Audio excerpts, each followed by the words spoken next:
Guys, ito na ang part 2 ng my kind of salad. Madali lang naman itong gawin guys. Hugasan muna natin ang isang pirasong ampalaya. Slicein natin ng maninipis.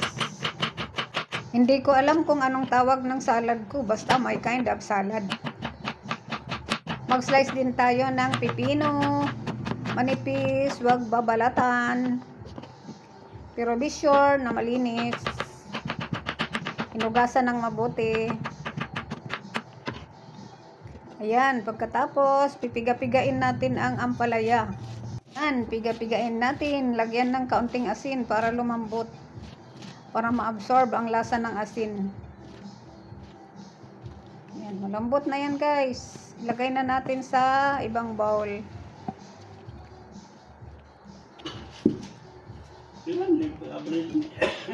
Yan, tingnan nyo, malambot na ang ampalaya.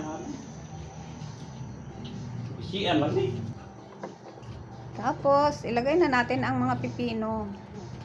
Naghugas ako ng kamay. Tapos, mag-slice naman tayo ng kamatis. Lagyan din natin ng kamatis na hinog.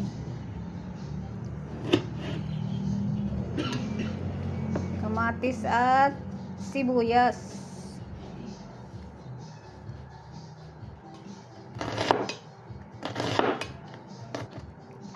Sibuyas. Tapos, ukay-ukayin natin.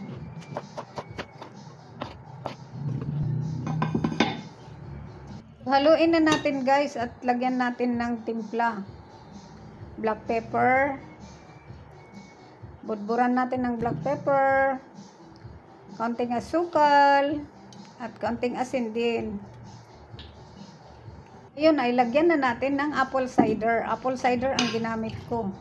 Heinz apple cider. Lastly, ang grapes ilagay na natin. Optional lang yan guys ha. Pwede naman walang grapes. Sarap na yan guys kahit walang grapes. Optional lang po ang grapes. Kung may gusto kayong idagdag na fruit, pwede rin. Ayan, halo-haloin lang natin.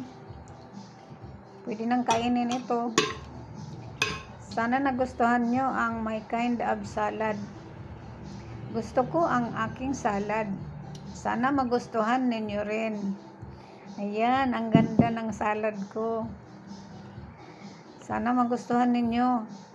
Sana i-like nyo at i-share. Salamat sa panonood. Bye-bye.